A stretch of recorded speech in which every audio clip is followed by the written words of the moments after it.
Good evening, ladies and gentlemen. Coming to you live from the outskirts of the internet. This is the Gaming Saloon for April 8th, 2016. With your host, Peacemaker2448, and Rapid Epsilon.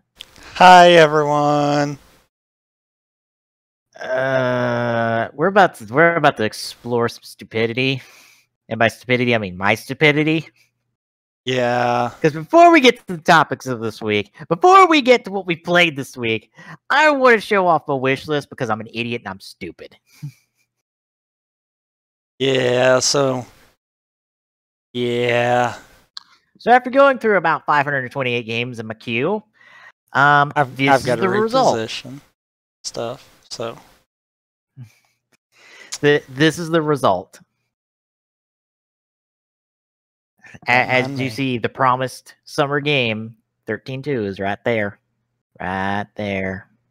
For all to see. Right under Ruby Grim Eclipse, because fuck you, I don't care how stupid and dumb the joke would be. Ruby tops that. Oh, but why ain't 13.3 at the top? I mean 13. Wow. Even I put that one higher than 13. Wow. Why ain't 13 at the top? Because it just got at it before we just started the show. I know. By the way, I'm like, I saw one Final Fantasy that you didn't have on there. What? 8. I think I skipped it. I said I wasn't interested in that one. That's the Zidane one, isn't it? No. Oh, that's the Leon Squall one. Yep. Zidane's 9. Okay. Probably because I've heard bad things about the nonsense story of that, and I'm like, nope, I ain't dealing with that one. I have enough stupidity in my life.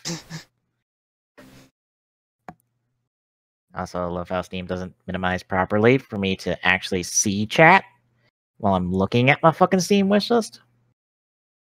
I see you have Undertale in there. Yep, that came up in queue, and I was like, yeah, let's put this on the list. Fuck it.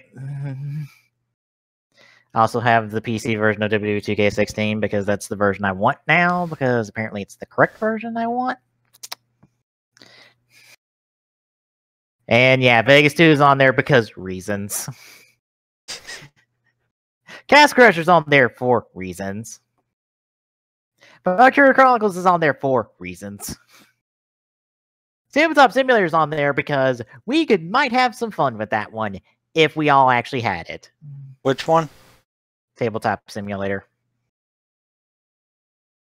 It's 11. Oh, that's fine. Yeah. I've actually seen Way of the Samurai 3, and it actually looks good. Surprisingly. Huh. Like, Inhauser XM streamed it as a part of his 80 games to complete this year, and it was actually looked like a good game. Surprisingly. A very freeform kind of game. Then we get down into more of the shit I just threw on here because why not? Dark Souls 3. Yep, it's just thrown on there because I'm like, yeah, fuck it. Yeah. But that and Dark Souls 2 are on there, by the way. Not one, because I have a 360 version of that. GTA 5. Yep, it's just thrown on there because, yeah, fuck it. I don't care.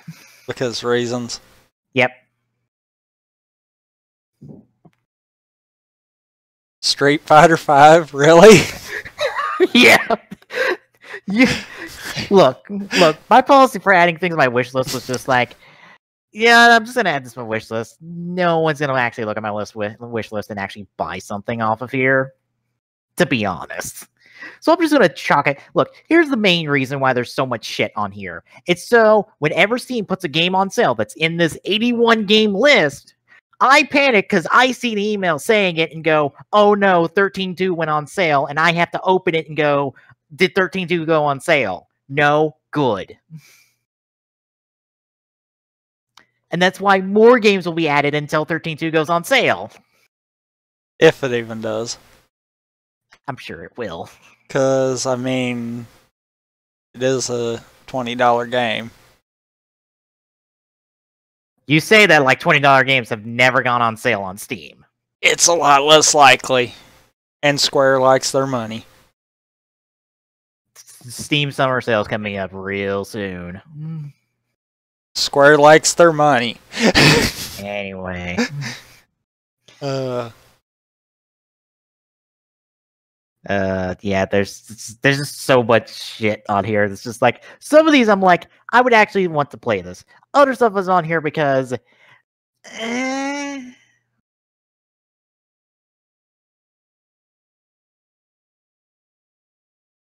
wait, I put that one on there? Which one? The Banner Saga? Oh. I skipped the second one. Oops. Oh well. Now I'm just like, oh good God, I just went to town. Yeah.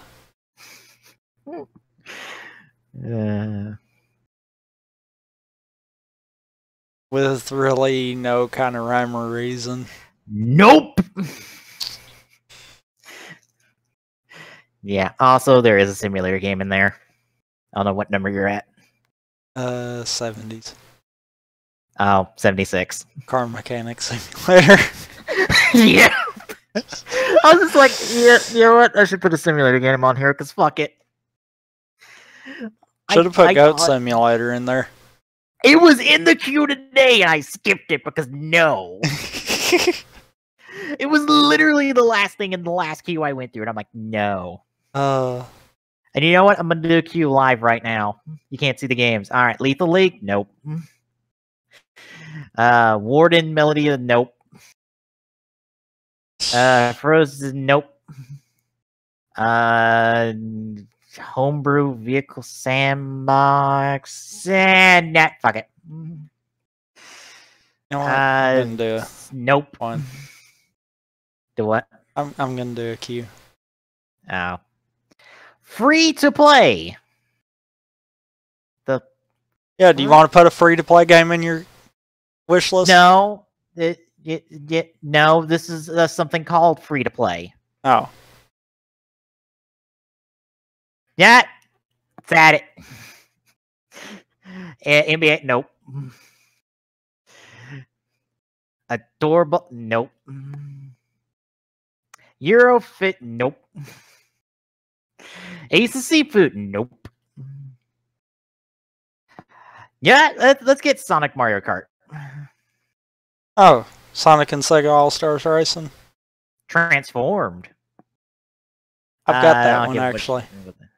Oh. Now there's 84 games on there. We'll see what the first game of the next queue is. Yeah, nope. I love it. I love it. Zombie. Why not? I love it when they put a free-to-play game in the queue because it's like, really? Yeah, I get that all the time. Nope. So while we're doing this, anything interesting you've gotten to play the last couple of weeks?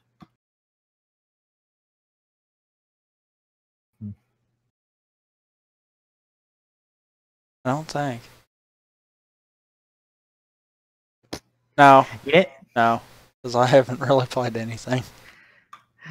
Wow. Outside of what we normally do. What's bad is the two major things for me are both mobile games.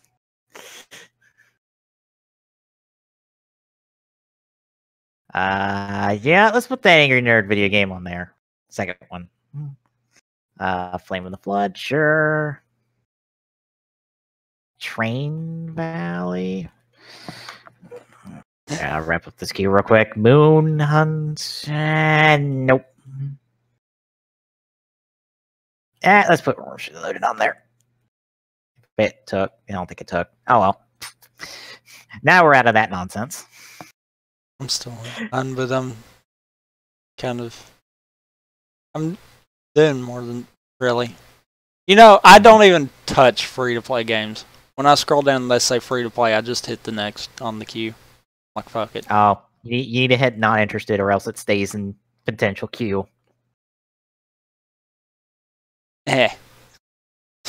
Just saying. Anyway, two major mobile games I've gotten to play, because that's really all I've gotten to play the last couple weeks, is Marvel Avengers Alliance 2 and Kingdom Hearts Unchained Key. Avengers Alliance 2 feels a little different than Avengers Alliance 1 for Facebook. There's an old stream somewhere where I showed it off for like 10 minutes, if you're curious. I don't remember when I did that. Oh, man. I know I did it, but I don't remember when. But anyway. But yeah, it's neat. It feels weird to have the same characters be different classes in this game. Like Hawkeye was a tactician in Avengers Alliance 1, and now he's a blaster in 2 for some reason. Also, I think the class bonuses are different now. So I'm trying to figure out what those are. Otherwise, it's pretty straightforward. I enjoy it. It hands out gold like there's no fucking tomorrow.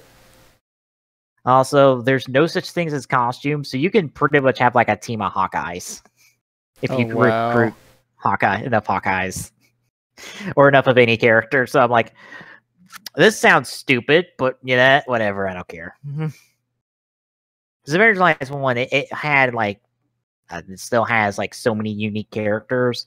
Like the costumes are mostly just different costumes for that character.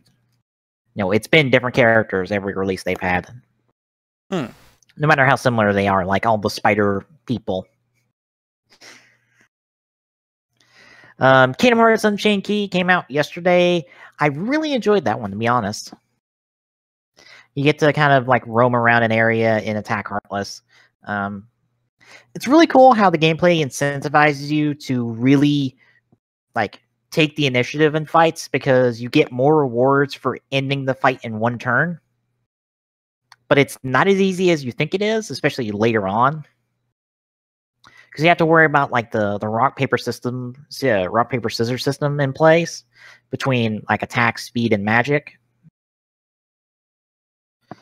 So you have to worry about that going into the fight. You have to essentially have these different medals that have different special attacks attached to them that uses your special meter that you only have so many bars of. So there's a little bit in here, and it's really good. And I'm surprised because it started as a browser game before it went mobile, and a browser game that was only in Japan before it went mobile. By the way, what? Still don't think it tweeted. God damn it. I think you have to do a manual tweet at this point. It's going to let you, because that's kind of what we're doing with TweetDeck before, but okay. Well, I was just saying because I don't have quick access to the link to the stream.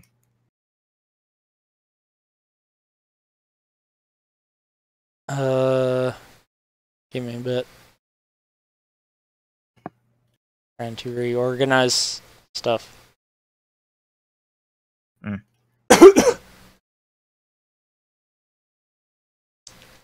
And get chat. Because I forgot to do that.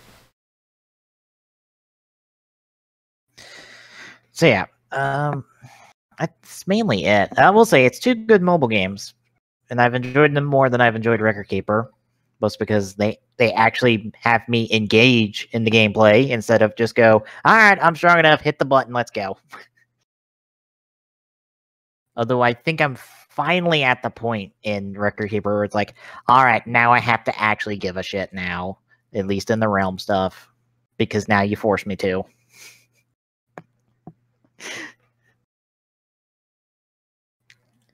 So I encourage anyone to pick up those two mobile games. To be honest, that's been it. I got a new mod for XCOM 2 for when I stream it, maybe tomorrow or Sunday. I don't know. I need to stream XCOM 2 some point this next week.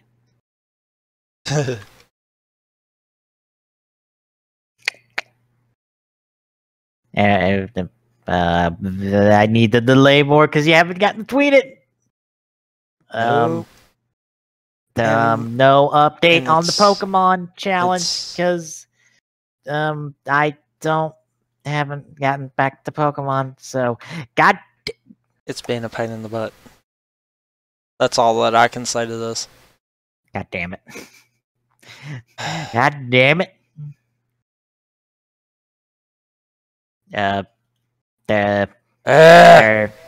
I thought you changed the dashboard. I did. It didn't change.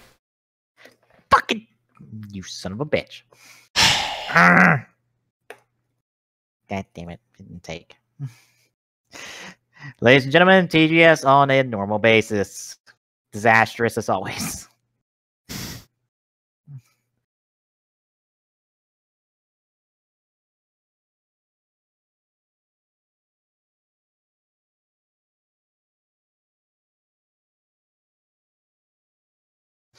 All right. Got it? Fixed? Finally? Yes! Maybe? It's fixed now. Probably. Hopefully. Tweet, you son of a bitch. Tweet! Tweet! Damn it, it's not tweeting. I've got to do it manually and fight with it, and would you cooperate? Thank you.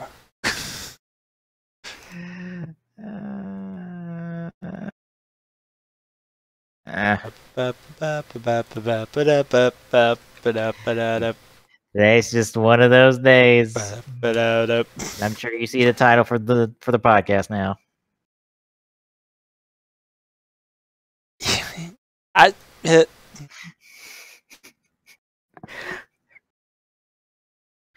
To be fair, that was 2 less words than what were in my head before I went. I gotta work in our first article at some point. Because it's the big one. I don't know how to go about that one. I just don't even. That title? I just don't even. To be fair, I'm just making this shit up as I go for every fucking title. Ain't that normal? Yes. But I'm also just saying, it's like, hey, if there's repeats, it's because it's kind of a samey kind of week as we had before at some point. Because I don't ever keep track of what titles we've used. Ever. Ever.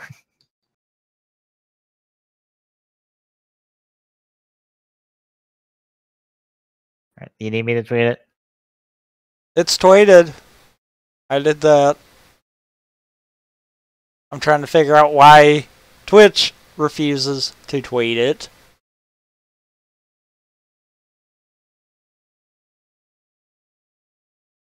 But it's been a butt.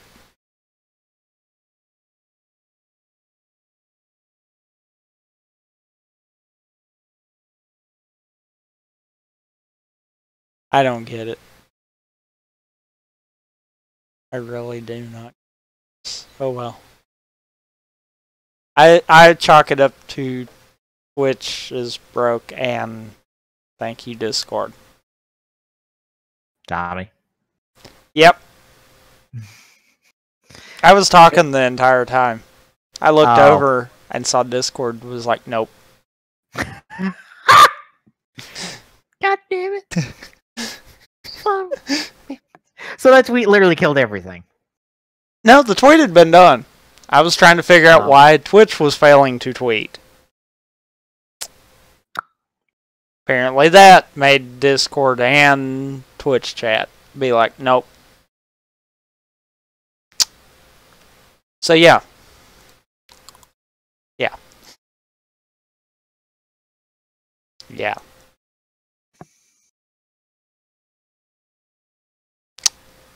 It disconnected me again.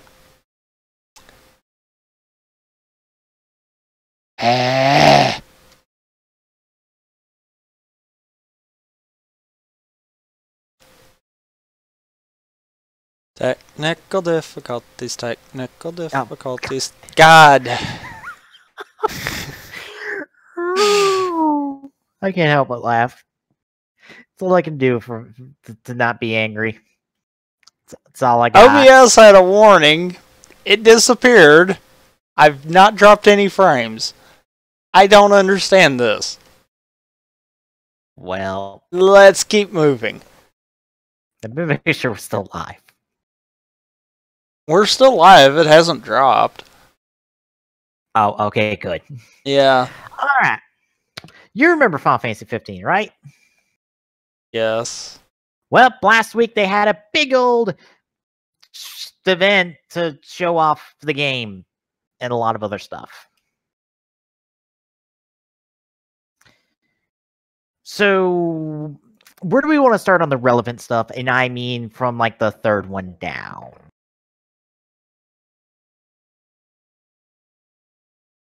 I don't know. I guess we'll just start at the top. There's a new demo out for Final Fantasy 15, the Final Fantasy 15 Platinum demo that will feature Noctis as a kid and is a very pretty ass demo, and that's about as much as I can say from what I've watched. Because I've seen just about the entire demo, and it's like, God, this is a pretty ass demo until you get to the boss, and then you actually get some combat. Or you get a little combat before, but that's like the real showcase of the combat. And it looks fairly good and all. Well, a little Kingdom Heartsy, but that's to be expected. You know, this is being made by the Kingdom Hearts crew. Apparently, if you complete the demo, you get the concubine little thing that is featured in the demo, which is the creature thing on the page. I don't know how else to describe it. Huh. It's a thing that here's the thing: the whole demo takes place in Noctis's dream, and that thing is apparently a little statue that his father gave to him as a kid that kind of watched over him when he was sleeping. And in the demo, he talks to you through your phone via text messages and emojis. I'm not kidding, by the way. Well then. Yep. But it's a dream, so it didn't have to make sense. But yeah, 15 looks pretty from that demo and whatnot. Yeah, it's on the PlayStation 4, so I couldn't try it myself. Anyway, on to actual things we can talk about. 15 actually has an anime coming out that already has the first episode out right now. It'll tell the origin stories of the game's four main protagonists, also known as the boys in the car, according to the article, aka these four people that you've seen all the time in the screenshot for the trailer. So, yeah, we're getting an anime. We're also getting a feature-length movie. A CG movie done by the Advent Children crew. They'll be called Kingslave, or I believe that's translated as Kingsword. Apparently, we'll be tackling the events that occur back home as Noctis and the crew go on their legendary road trip. It'll not be showcased in theater, but will be available via Steam, stream, and download before the game is released. And they got people from Game of Thrones and Breaking Bad on it for voices for the movie. So, yay! What do you think of this game not even being out yet? And it's like, we're getting a CG movie, we're getting an anime series, we're getting all this shit before we even get to the game. I think they're trying to drum up something that 13 almost killed. That's a very good point, to be honest. I mean, 14's won people back over after the reboot. You know, it sucks to say that. It's like, oh yeah, 14 won people over after they literally took the game down to build it back up from the ground up to make it work. And now it's probably one of the more popular MMOs out there, I would say.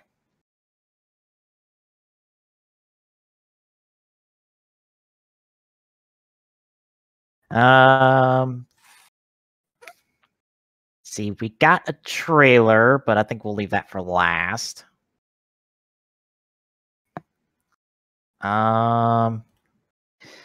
Let's see. We're getting a pinball minigame coming to iOS, Android, and Windows for 15.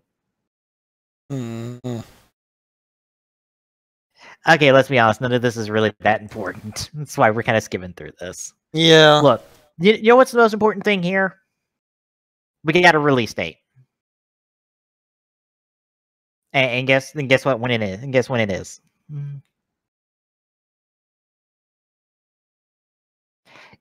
It's the day that got leaked the day before by GameStop.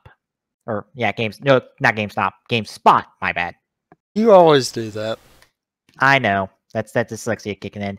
Yeah, GameSpot leaked the release date of 15 a day early, randomly on their news show. But it's official. It's coming out September 30th of this year. Not November, September. Because they tried to fuck with people and be like, oh, this little slot machine's gonna stop on November. Nah, it's gonna be September. And apparently this date has been set for a few years now, actually. Huh. Yeah. This has been the release date for 13, or not 13, for 15 for a few years now in the development process.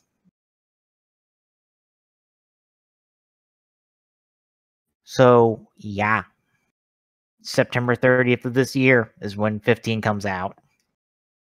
Not Christmas season, literally the beginning of fall. Damn.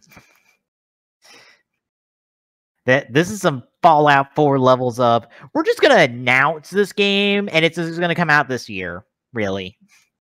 I mean, you know, that's because, you know, that's not quite the same, because, you know, this game's been in development for 8 years, probably. Originally. Yeah. Last two things before we get to the trailer. We have a deluxe and a ultimate edition to come with in-game content. We'll get a Steelbook edition of Final Fantasy 15 with no price. The bundle will come with the Kilgrave Blu-ray disc and 3 in-game items: a Royal Raiment outfit, Masamune item, and a platinum Leviathan. I don't know why there's 2 P's there. Or platinum Leviathan recolor of the car. Yeah, I don't know what the fuck there's 2 P's there. Someone mistyped something there. And it happens. We'll also get an Ultimate Edition, which comes with all the former content, as well as the PlayArts exclusive figure of Noctis, a 192-page hardcover art book, a different steelbook case, a soundtrack, and 4 additional in-game items, a travel pack, camera kit, angler set, and Groundman set. The edition is limited to just 3,000 units. 30,000 units. I'm used to 0 there. And it's only sold through Square Enix's online shop. So, if you want your Noctis 8-inch figure, this is the route to go, along with all this other nonsense. In case anyone's wondering how tall PlayArts guy is, it's about 8 inches. I checked around for the Kingdom Hearts stuff, so I get the standard inches for that one. Anyway. Finally, your airship is your car in Final Fantasy 15. Yep. The car literally turns into a plane. It just does that. Shall we watch the trailer now? I guess we shall. You will probably have to mute this because there's probably some fucking copyright music shit in here. Oh, wait, no, this isn't the trailer I'm thinking of. Because they started with, I forgot the name of the song, but some popular song. And god damn it, can't pull screen because stupid embed bullshit. Yep. Alright, you ready? Yep. Alright, take a look at this Reclaim Your Throne trailer for 15 from the event in 3, 2, 1, go.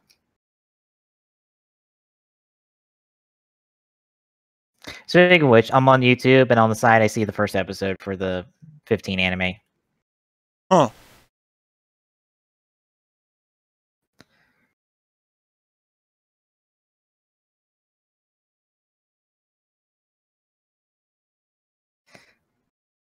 I do love how I believe our main female protagonist just gives no shits in every appearance we've seen her so far. She's like, people point guns at me. I don't care. Fucking big ass Leviathan dragon about to eat me. He ain't a big deal.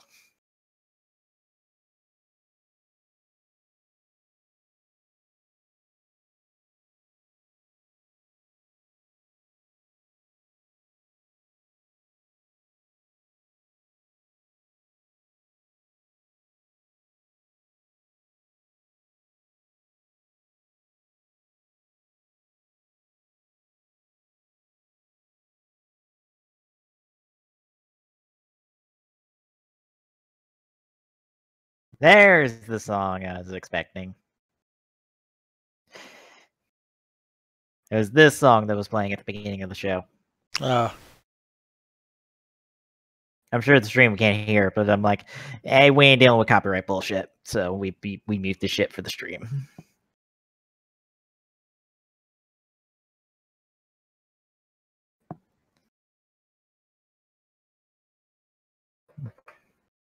But yeah, just as a quick note for those wondering, yeah, that big ass Titan thing, you get to summon that later after I guess you beat it.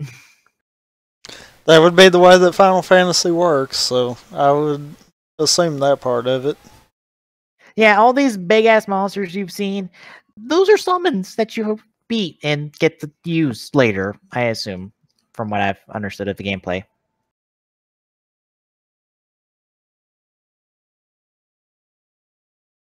The gameplay looks fairly slick. I don't think as slick as the Kingdom Hearts stuff, but that was more developmental than this.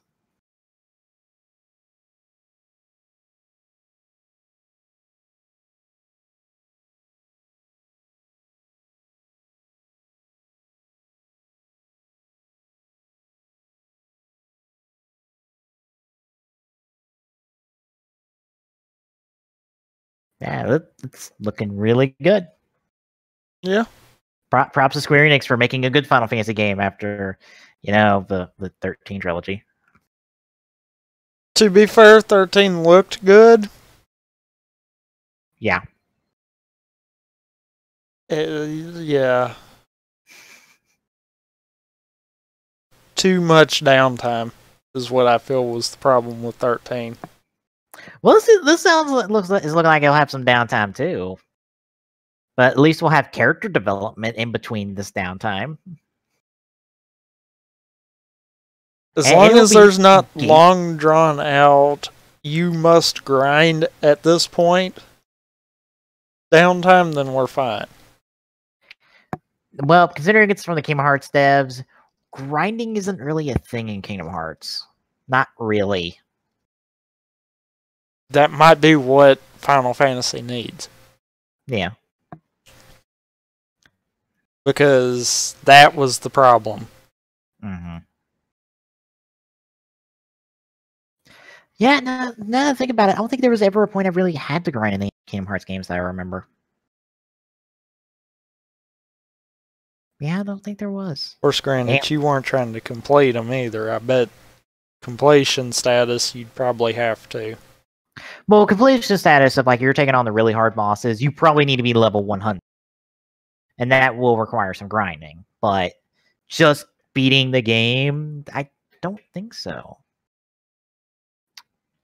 Anyway, to kind of like sideways segue into the next article, which just kind of picks up from where we're at right now, because Game Informer, which is the website we were on before, except this is on Siliconera because they have a list of all this. So just roll with it. Has some additional details from their cover story on Final Fantasy 15.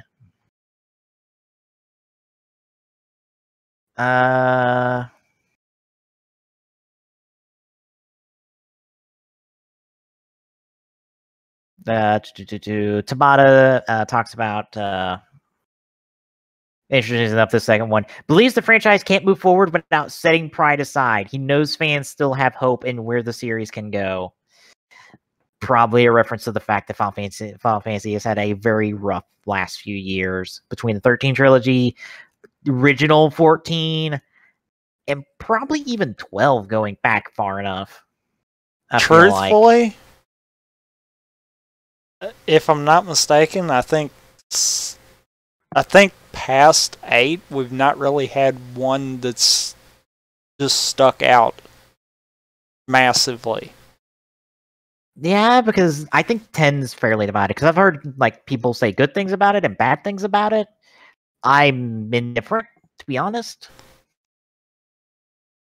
10 might be the next biggest one, but I mean, even then, like you said, it's kind of divided.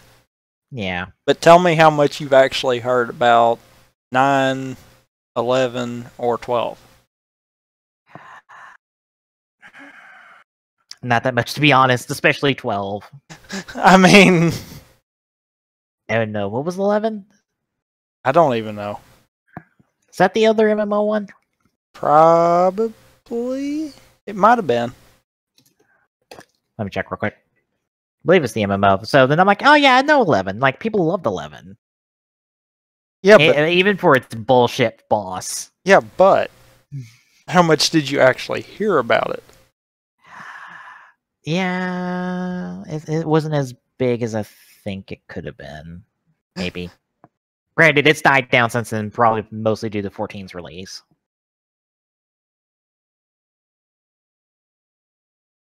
Let's see. Ooh, here's something. Tabata and his team at Business Division 2 identified 3 core qualities they believed define the Final Fantasy brand, changing the status quo, providing an excellent experience in using cutting-edge technology. He thinks 7 was the last game in the series to use all 3 points.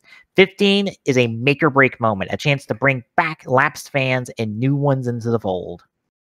I feel like he's right there. Because, I'll be honest, even 8 kind of rode off of 7's coattail. True. Although, considering the development history of Final Fantasy VII, I'm curious on what they mean by cutting-edge technology, considering that was originally an N64 game before they had to jam it into the goddamn PlayStation and hope it worked. Because there's an interesting development history with 7 that I've learned. Because, like I said, that was originally an N64 game. Like, straight up, it was originally an N64 game before it went to the PlayStation.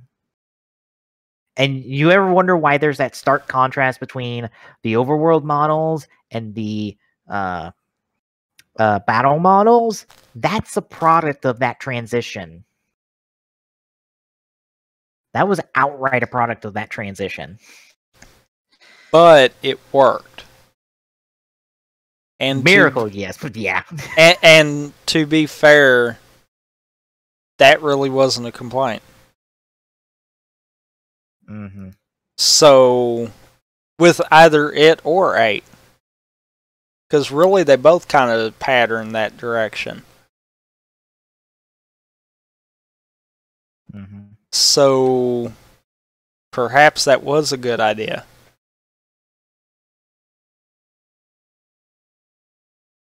It's looking like you'll be starting with a boss battle, much like Final Fantasy II. It's going to act as a tutorial before going into Chapter 1.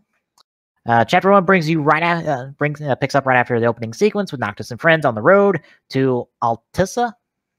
The regalia breaks down in the region of Lida, and the party has to go out and push the car to the nearest station, which is probably what we saw in the trailer. This is the first area where players will encounter the open world. Early on, we'll both meet both Sid and Sydney, and she tasked them with several quests while the car is being repaired. By the way, Sid in this game's the mechanic chick that you saw in the trailer. Because Sid's in all the games, and sometimes he gets gender bent. Actually, I think this is the only time he got gender bent. Yeah. Although I know in 12, he's a major villain. Let's see. Fantasy based on reality idea is still intact. At their Hammer Station, an instrumental version of Neil Young's Heart of Gold can be heard playing in the background. Let's see. Beginning game is said to be heavy with familiar imagery before bending towards fantasy and wonder. There will be dialogue options. They'll lead to different outcomes. Yeah, but I bet it's not going to be like a pivotal point in the game. Yeah, they gave an example, and it doesn't sound like that major. It's like, hey, we can get a discount or a loan from Sydney. So status bonuses similar to eating or resting. So essentially, it's dialogue choices to alter minor details. Which isn't a bad thing. No. Combat is improved since the demo. Controls are more responsive. Weapons can be swapped on the fly using the D-pad. GI swap tabs for swords, daggers, lances, firearms, shields, royal arms, and elemental spells. There was also a category for machines, though their purpose is unknown. Maybe a little bit of mech combat in here, because why not? If the car can fly, and if there are mechs in the trailer, we can probably get a hold of a mech in this game at some point, maybe. Magic spells are collected like a resource and can be recharged at various places on the map, similar to 8's draw system. The car has a trunk for party storage. Yeah, you do have to pay money for gas from time to time, but the cost isn't crazy. And the car will play remixes of classic Final Fantasy themes. I love the fact that the trunk acts as the party storage. Well, it makes sense. You're an extra person. Get in the trunk. Also, I believe this is the first open world game ever to make you go, all right, you actually have to pay for gas now. You do not have an unlimited tank of gas in your car.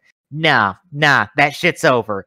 Pay for gas like the rest of us, you schmucks. I don't know. 8 did something similar to that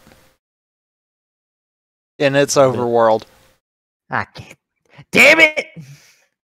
The joke's ruined. The joke is dead. I don't think it was as horrible of a thing, because pretty much you never really had to get more gas. But if I'm not mistaken, I think it was a thing. Let's see. So them stating that kind of makes you think, it might happen more frequently then. Promoto can take may ask to stop and take photos, and you can share those photos on social media. And apparently, his photography skill can improve over the course of the game. Yay! So let me guess, he'll be taking pictures of your feet to begin with, and then he'll actually start taking good pictures. Sure. All four of the main characters have special talents. Noctis can fish, Ignis can cook, and Gladio has survival instincts. And all of these can be leveled up by continued play. Yay, we can fish and level up! When you call a summon, they won't always do the same thing. They are entities that exist in the world itself, so depending on the situation, they will do different things. For example, Titan will run up and hit an enemy sometimes. He will throw boulders at the enemy, and it's possible he will even give up and leave the battle. Oh my god! They will also act differently in a dungeon than they will in the overworld.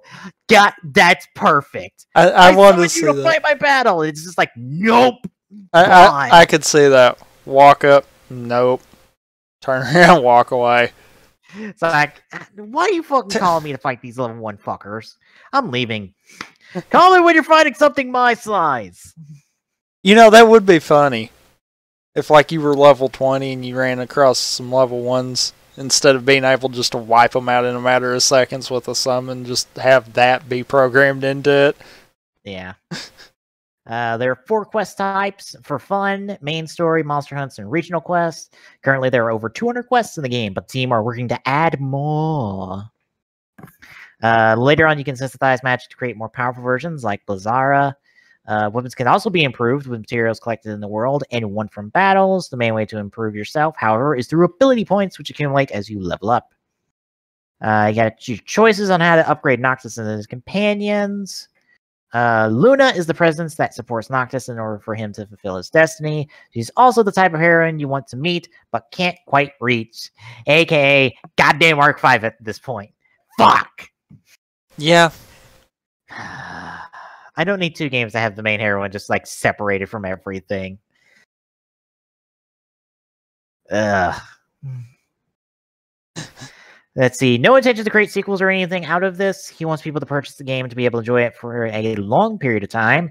That doesn't necessarily just mean additional content, but other things to create an interesting experience. So don't expect any more trilogy bullshit.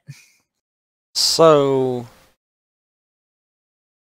I'm wondering if that means that what we're going to get is going to be it in terms of 15, or if there's potential, because of this day and age, DLC being the big thing, if there's potential for DLC. Mm-hmm. Because that's kind of one of those, I would think DLC is a very strong possibility, but I think in terms of like a big, like there will be a sequel to this game. There will be a 15 too. Like no, no. I'd rather there not be a sequel. Going there. I'd rather there not be a sequel, and if anything, we maybe bring the characters into another game down the line. You know, like Record Keeper or the Cydia. Because the City arcade game's out right now. And they're apparently announcing a new character this month. And I would be surprised that closer to 15's release, like Noctis or someone else from the game gets put in. Hell, I wouldn't be surprised they run an event on Record Keeper that literally lets you unlock all 4 of the or 4 of the guys.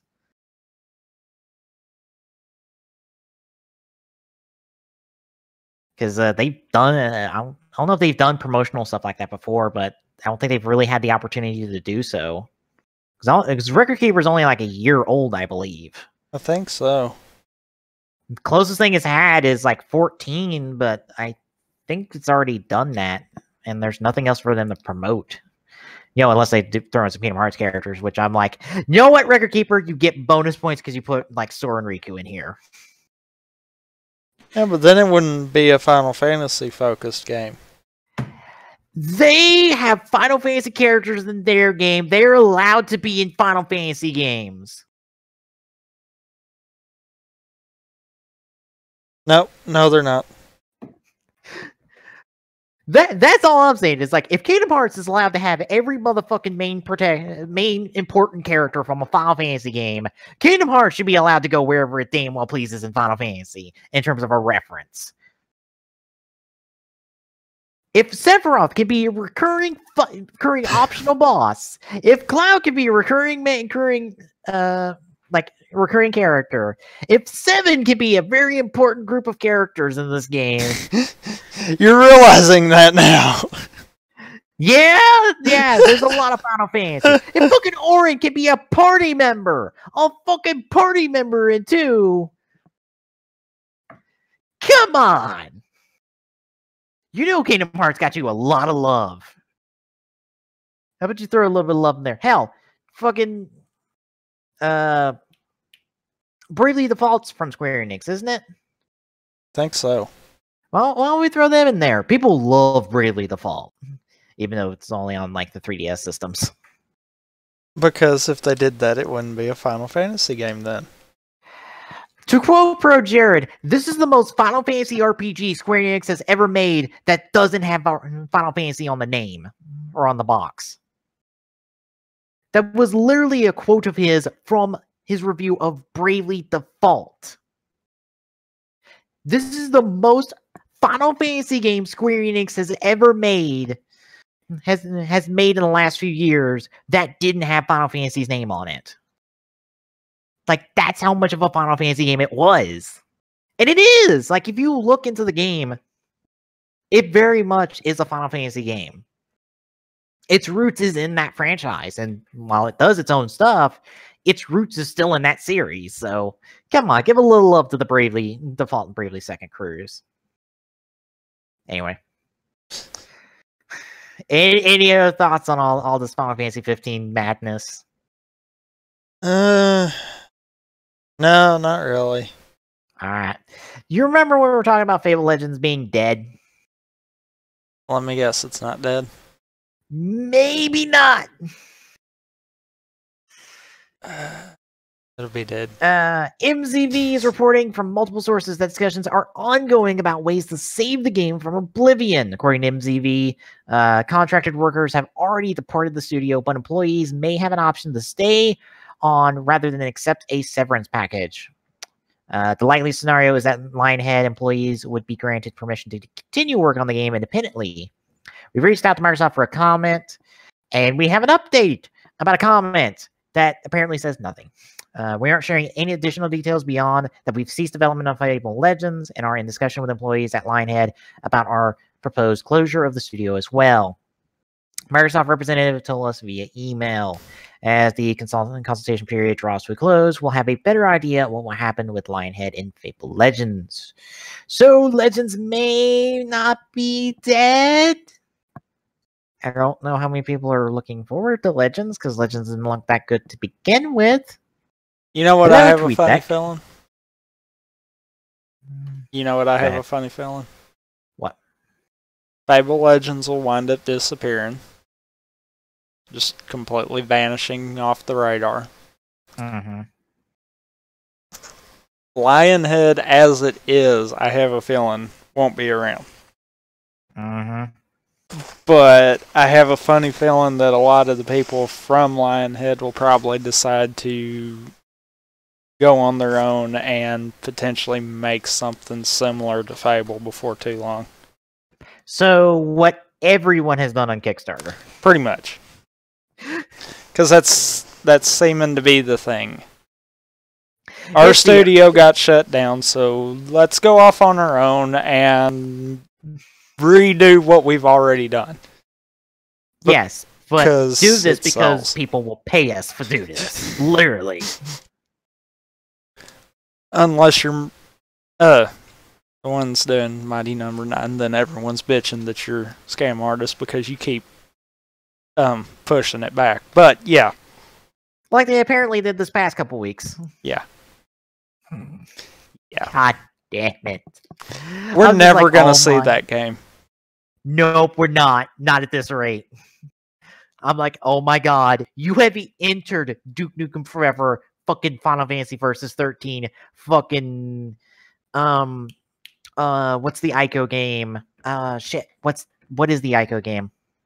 Team Ico game with the dog and the kid. Was that last year's E3? That game. I can't think of the name of it. Fuck. We're entering that territory at this point with fucking Mighty Number 9. Yeah. Like, if you're more synonymous for the fact that you're not out and you keep delaying shit, that's a bad sign. Because at least one of those games came out and it wasn't that good. The other one's coming out this year and everyone's praying it's good.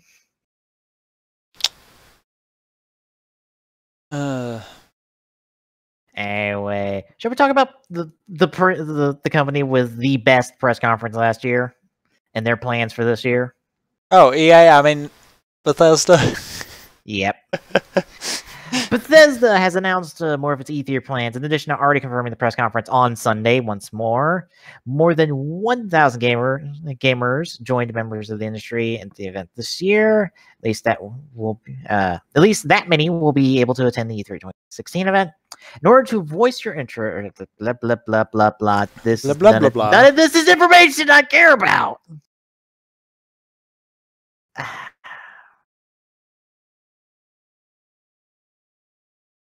Apparently, we're getting a special appearance from a top secret band at 9 at the event. And apparently, they will have public hands-on demos ready to go after, I guess, the press conference, I assume. This article mentions nothing about the demos that are in the fucking title. Yeah. Yeah. Appreciate that one, Game Informer. Clickbait. I like you guys. Clickbait. Fuck. I try to avoid the clickbaity shit. You know, like the one Mass Effect related thing that I refuse to talk about because fuck that noise. Clickbait. You know the one I'm talking about. Nope, but I don't really have a care for it either, so. I was about to say the commercial one. Don't know, but All right, good. You've avoided that entire madness. So yeah, cool. Bethesda's setting up maybe take the trophy once more for best E3 press conference, even though their competition is whittling down by the day. Yeah. And like, what's bad is, I think this year Bethesda's gonna have to actually try to work for it, because if Nintendo announces the NX in their direct before E3, I think they're gonna take it. Which they will. I would hope they will. They might surprise us all and just do it after. There is no doubt in my mind that we will hear about the NX at E3 this year. It's only a question of when. And I'm like, oh, they're gonna open with this, because they're just gonna be like, yo, NX, what up? Nah. That's gonna be the mic drop moment, like this past year's Smash DLC. That's gonna be that mic drop moment where they're gonna talk up about it, and then at the end of it, just drop that mic with being able to pre-order and release date.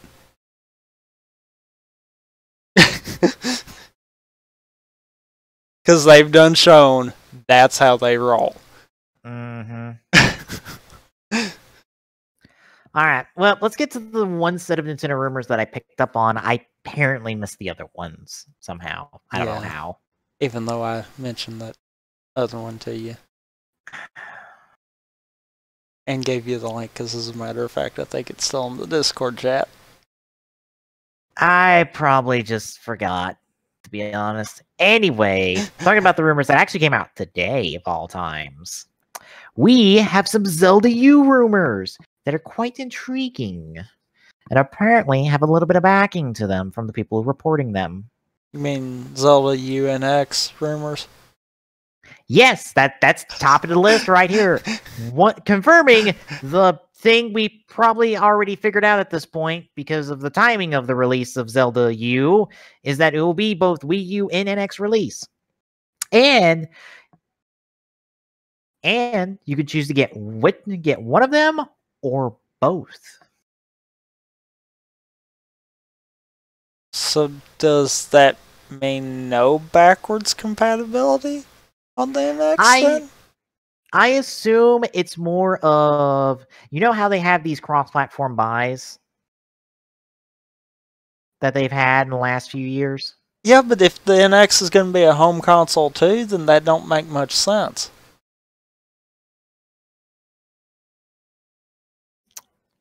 And it might be killing backwards compatibility, possibly. Well, that is an entire into this conversation. Moving on. Apparently, you might just be able to choose between a male and a female protagonist. This might be a reaction to a lot of people really liking the concept of Linkle. Stupid name, I know. And them going, maybe we can incorporate this into Zelda U somehow. I could see that. And maybe the reason why Zelda U's kind of been delayed as long as it has was because of the Linkle stuff. I will laugh my ass off if somehow Hyrule Warriors has managed to influence the main franchise in a good way. That will be hilarious, especially seeing as how Hyrule Warriors does not count in the main canon for Zelda at all. Even though I love Link's design. Hell, I forgot the event, but they were showing off a lot of different concept art. There's a more knightly version of Link that's in concept art for Hyrule Warriors. Like, a lot more armored up. And I'm like, ooh, this looks kind of cool. Wow. It's in a wrong kind of pose to get a lot of details out of it, but I'm like, wow, that's where they started? Wow, they were going in the right direction from the beginning. Although it would be cool, like, one day to see a more, like, fully armored, like Link going in, like, Link's prepared to go to war kind of look. Because I think it would be kind of interesting to see. And finally, there is voice acting for most of the characters, but not Link, as he is the remains the silent protagonist that he's always been. Oh, Link, when will you ever be able to do more than and He says a word in Mario Kart. Yeah, and another non-canon thing. It still counts. It's close enough. But yeah, again, take these rumors with a grain of salt as always, because we've been getting a lot of rumors with Nintendo shit recently. It doesn't help that Nintendo's not really giving us a lot to go off of. No. And by the way, I saw something just the other day that actually made me realize something. I can explain why. Another reason why Zelda U has waited till this year. Why? This year's 30th anniversary of Zelda. They were aiming for that anniversary number. Fuck, you're right. Damn. That's why they re-released Hyrule Warriors as Legends on the 3DS. I didn't think nothing about it. Because that's essentially an anniversary title. That's why. And the only thing that was missing was Wind Waker, which is the only major Zelda that was missing before we got major Zelda that was in 3D. Let me rephrase that, because we don't have Zelda 1 and 2 represented, or any of the portable Zeldas represented in that game. Technically, though, you do. How so? The, which mode is it? The one that's the 2D map. Oh, adventure mode? Yeah. Well, yeah, there's that, but I'm and speaking of actual characters, yeah, but I mean, how can you mix 2D into 3D? True. So technically, they have represented every Zelda game. Yeah, but they're now fixing that because the one of the chicks from one of the portable games is being implemented. Yeah, I forgot her name. Let me look that up real quick.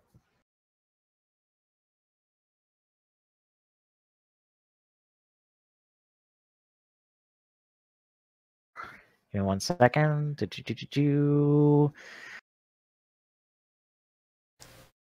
Yeah, might as well have the wiki.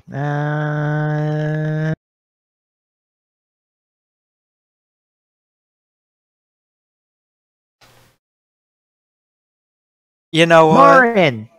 Marin from Link's Awakening. Huh. Yep, they're adding Marin, which looks to be another harp wielder. You know what I just thought about? What? I think I know what they're gonna do. What are they doing?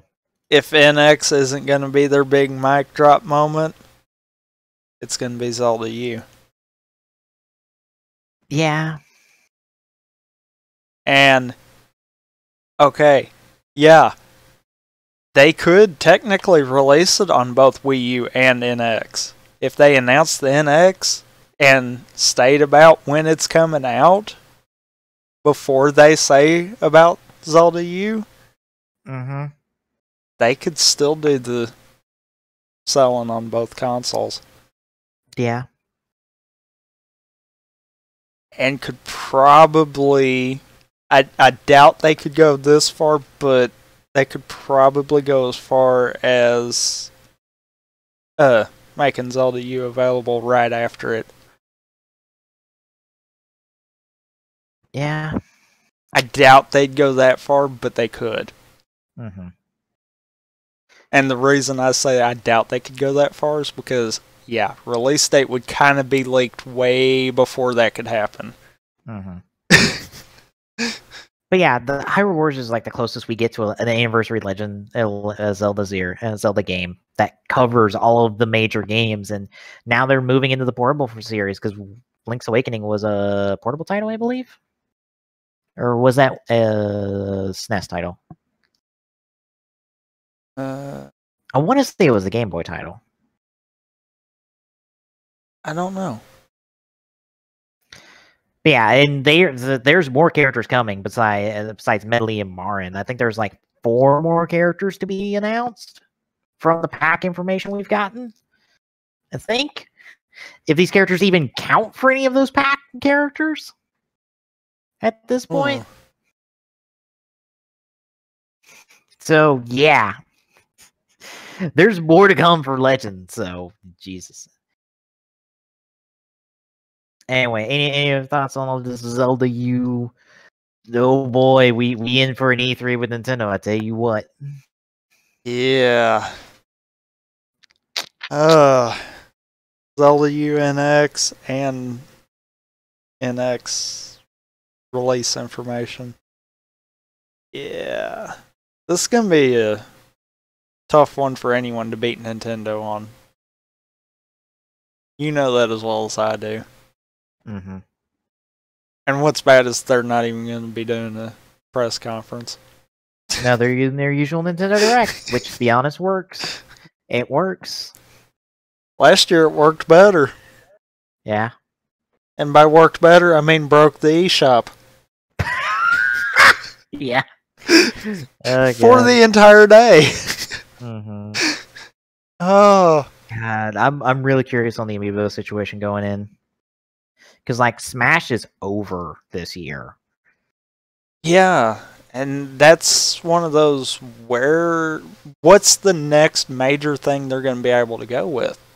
Yeah. Because, I mean, even Animal Crossing, they're kind of at their limit on that.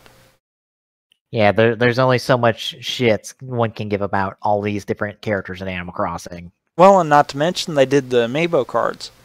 So that helped eliminate a lot of Amiibos that they don't have to make now. Mm-hmm. It's like, where can they go to keep that cash cow alive? Yeah, because we only have, literally 3 characters to out, 3 characters to go. This is when they're coming out for Smash. And truth to be known, they'll probably be out before E3. I said they'll be out. Cut out. Oh, I was about to say, I say they'll be out after E3. Because the Kirby series is set for, I think, June? Something? Like early June? The Kirby Quartet. But see, that's going to be... It's online. Mm-hmm. Well, I'm saying, like, they'll be around then. Hell, I wouldn't be surprised if they go, oh yeah, these Amiibos will be available at the end of the week. And the stocks just go out. I don't know. I physical stuff, I think it's going to be harder for them to do something that ballsy. That's why I'm like, they could go as far as releasing Zelda U at the end of it, but I don't know how well that would turn out. Yeah, I'm kind of curious if, like, at the end of this, whether they'll do, like, something collector-wise for Smash. Because have you heard about the Amiibo dioramas they're putting out in Japan right now? Yeah, they're putting out these, let me see if I can get some pictures of this. Dioramas for the Kirby and the Smash Amiibos. Huh. I think they're out in Japan right now. This is... Yes, they are. Boop. And they'll be out 28th of April.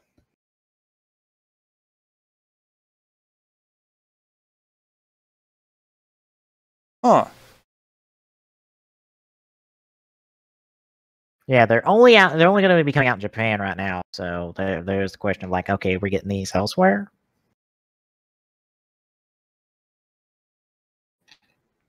But it's kind of neat looking. I don't think I'd pick them up, but it's neat. It'd be neat if they could set up something to where people that have collected all of the Smash Amiibos could set them up like they're listed on the character select screen. That idea, I think, transitions into our next article. To be honest, because the My Nintendo service is available as of the 31st of March, and we both gotten our hands on it and gotten to experience it a little bit. You got coins, they really shoving Miitomo down your fucking throat with this service. Yeah.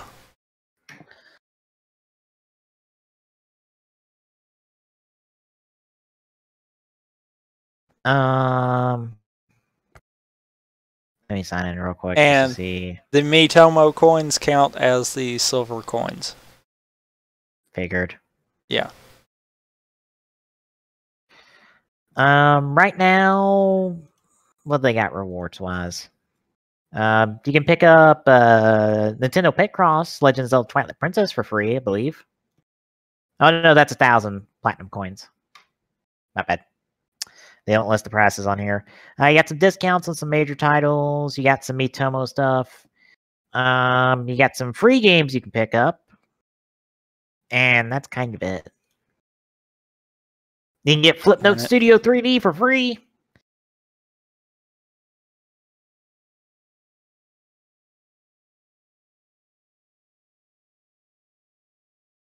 What were you going to say? Just trying to log in. Oh. I mean, I'll be honest, like, nothing's really pulling me with any of these rewards right now, but to be fair, the service literally just started, so maybe there will be more to come, and I'm not invested in the Miitomo at all, so, like, a lot of these missions involving Miitomo, I'm just like, I don't care.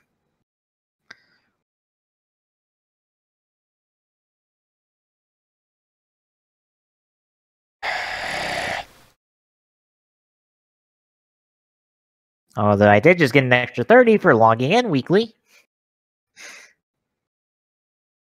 Well, moving on. And you get some gold coins for spending an X amount of money for a downloadable game purchase. Hopefully that extends to physical purchase. Hopefully. I'd say it will eventually. Yeah. But it's a decent start. Also, I just got a free 30 coins that was just sitting there. Okay. But yeah, what you're saying about like essentially a character selection screen thing, I would totally expect that to be my Nintendo reward. Like, that's something they create for my Nintendo people. You think? I would think. Like, that sounds fancy enough to be like, we want to give this out to, like, our club members, essentially. I don't think they would put that out on the store shelves, because that sounds a lot more expensive than I think most people would be willing to buy in on. And I say expensive, I mean big expensive. Because imagine that. Like, imagine the size of that. I don't know. I think people would fight for it, though. Well, maybe they could give rewards people first access to it. Like, be able to, like, pre-order it at a discounted price. Maybe. I'm throwing out ideas here. But yeah, my Nintendo's looking good so far. Hopefully, like, good things are to come from this service. Hopefully. Yeah. Maybe it can reward us Amiibo collectors a little bit by going, all right, how many Amiibo do you have? You have all of these? Like, download this app, scan them all in, and we'll give your rewards based off on how many Amiibo you have. And I'm like, well, I'm going to spend an hour scanning all mine. I don't know about you, but yeah, that'd take a while.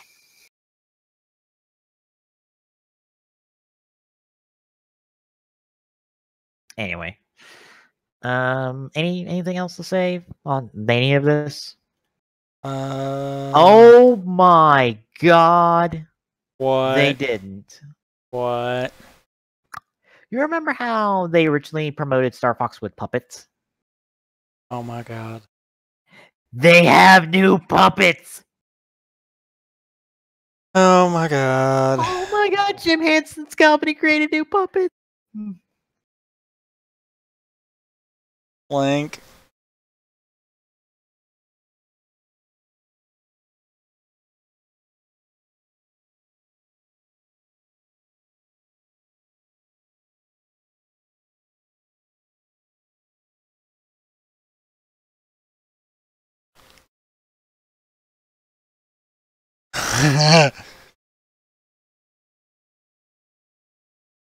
Oh. I'm still iffy on this game, but I am hopeful. I pray it's good. Especially since it's a reboot. Don't you fucking go correcting me on this, in case you're wondering, people. It's a goddamn reboot. Fucking accept it. Accept it's a reboot. That way, when this does well, we know we have good ground to start the Star Fox franchise on again. But and pray to God we don't fuck it up right off the bat. But it's not a reboot. Then why does this game feel almost like Star Fox 60, beat for beat in the story? Because it's using a lot of the same concepts. Okay. Wouldn't that be a reboot at that point? No, because see, they changed that one thing in the yeah. Look, it's a reboot. It's a reboot of the franchise. And let's be honest, Star Fox needed a reboot. So let's take it. I mean, hell, if we look... Here's the thing I realized about the Smash roster. You know, like, half that roster, those franchises don't really exist, right?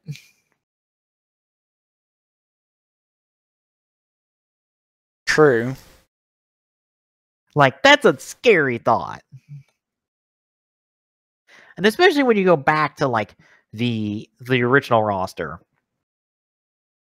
Like, two of the most prominent people that have been there since the beginning have not had a new game in a long time. And that's Ness and Falcon. True. Fox hasn't had a new game since Command. Kirby, thankfully, has had new games. Yoshi has been a part of Mario's games, but he's only just now recently gotten a couple of his own games. Yeah, but see, that's kind of the thing with Yoshi. Yoshi's more predominant in Mario games. Mm-hmm. So that's not really that big of an issue. Yeah. Yeah, like with two of your longest standing Smash fighters, and one of them is so memeable that hasn't had a new game in God knows how long, like, maybe we should give F-Zero a second chance at something. And, yeah, while you can technically say the last Star Fox game was Command, yeah. No. I think everyone abandoned that game, so I think you would have to call that one Assault. And even then, that one was like, for some people. Mm-hmm. As I told someone, all the good Star Fox games are essentially Star Fox 64. Uh-huh. So here's hoping that trend still exists. It's like Fox and crew are stuck in a perpetual loop of events. It's like, we can't move forward. If we move forward, nothing good happens. We have to be stuck fighting Andross, fighting the Lilat Wars all the time. To be fair, that didn't even really break when they moved forward with the Star Fox franchise the last time either. Well, maybe this time things will be better. A guy can hope and dream, because he ain't got much else to go on. Anyway. Because spoilers, Adventures, Final Boss, Andros. More spoilers. Assault, the Aperoid Queen mimics Andros at one point. It's like, I don't think I saw that. it's towards the end. Okay. It's like, really, we can't get away from him. Well, he's got to be the Bowser to Fox. But he can't die. But we killed his brain. There's nothing left. Do I need to point out that Ganon has been stabbed in the head in Wind Waker? How many times has Ganon been stabbed brutally? But okay, it works with Zelda because every Link is technically a different incarnation of Link. So therefore, you could say every Ganon is a different incarnation of Ganon. Which, for those wondering, Skyward Sword confirms that outright. So it's one of those that one you can get away with it. The whole Star Fox Andros thing, you kind of can't. That would be like if Mario completely just murdered Bowser to a point where nothing reversed it. Well, to be fair, that technically happened. Yeah, but stuff always reverses it. He was technically turned to bones, and then those bones were shattered. And I'm sure proceeded to get reversed. Because, but yeah. Yeah. That's what happened. Anyway. Besides, we need more villains for Smash, because, you know, there's a very low number of villains in Smash. Yeah, but Andros is too big. Every villain's too big! I'm sure that's the excuse. It's like, all the villains are too big, and I'm like, Waluigi's not too big. You can put him in the game and make Proton John happy. Well, you know, okay, that one I kind of can agree with. You put Wario in there, but not Waluigi. Well, at least Waluigi's in the Sis Trophy. He beats people to death with his tennis racket. What more do you want? You want him to literally be the Mario Party character? Might as well. They're not giving him any other games. That's supposed to be Daisy. When we put Daisy in the game. I mean, am I wrong? No. They don't give him any other option. He literally only exists in the Mario Party and the sports game, so it's like, what can we get him? He doesn't even get to appear in the WarioWare series. I don't think. Yeah, he doesn't. Even though he's supposed to be Wario's fucking buddy. It's one of those. It's like Toadette has appeared more in more prominent games than both Daisy and Waluigi at this point, I think. I think so. Yeah. Yeah. She put the starring role like fucking Captain Toad. Anyway, we need to talk about releases. We don't need to, but we should. Oh, we're in for some doozies off the bat, by the way. Oh, boy. Alright. Kicking off on the 11th, we have Beyond the Destiny for PC. I don't think that Destiny, but whatever. By the way, they have a big update this month. I'm expecting to be watching a lot of Broman doing some raids because they're having a big update and the new hard mode, I think, on the raid or just new missions in general. I'm going to be watching a lot of Broman play some Destiny. So that means no XCOM during that. He doesn't stream late enough for that to interfere. Alright, Judgment, Apocalypse Survival Simulation for PC, and then Judai, Kim, and Tatsu for PC. Fuck if I know, to be honest. It'd be funny if all three of those games tied into each other in some way. They probably do. Coming out on the 12th, the two big titles and one DLC expansion. Dark Souls 3 for Xbox One, PlayStation 4, and PC for all those who haven't picked up the Japanese copy by now. Fallout 4 Wasteland Workshop for Xbox One, PlayStation 4, and PC. And Ratchet & Clank, the game, based on the movie, based on the game for PlayStation 4. Stories, The Path of Destinies for PlayStation 4 and PC. Dear Red Extended for PC. And Democracy 3 Africa for PC. Coming out on the 13th, we have Discovering Colors Animals for PC, Perfect World International, and Welkin Road for PC. On the 14th, we have Orion, Legacy of the Cory Odan for PC. I butchered that halfway to hell, but fuck it. Club Life, Gotia, Secrets of the Deep Earth Shrine, and Soda Drinker for PC. Soda Drinker. Ladies and gentlemen, this is what I have to type for the show. This is just half my job. Oh.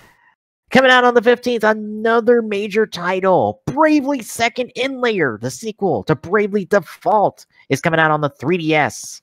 I'm honestly curious enough to maybe pick up Bravely Default if it's cheap at some point in the future. If it's that good of a game, I might pick it up at some point. Anyway, Clash of Monsters, Grenade Madness, Man of War Crosshair, Planetoid Pioneers, Prague 1, and Starship Nova Strike, all for PC. On the 18th, Danganronpa 2 Goodbye Despair gets a re-release on the PC. Or gets a port to the PC, actually. Dr. Space Zoo, Steven's Sausage Roll, and Type Fighters for PC. Yes, Type Fighters. Not TIE Fighters, Type Fighters.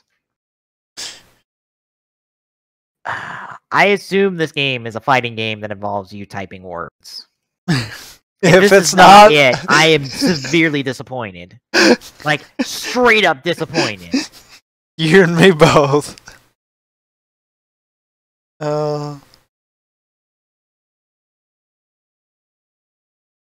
You're looking it up now, aren't you? Yes, and it's boring. Is it that? Kind of, not really. There's like nothing visually to the game.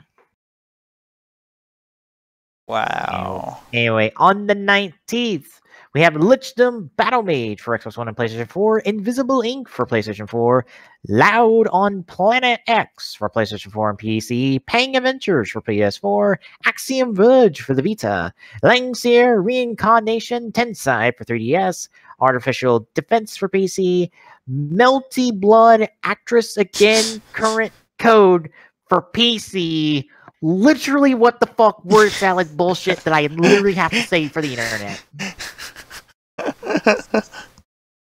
What is even the fuck is this? I was literally questioning myself when I wrote it. Or in this case, typed it. Oh, it's an anime game. Fantastic. It's an anime fighting game. Yeah, because we don't have enough of those.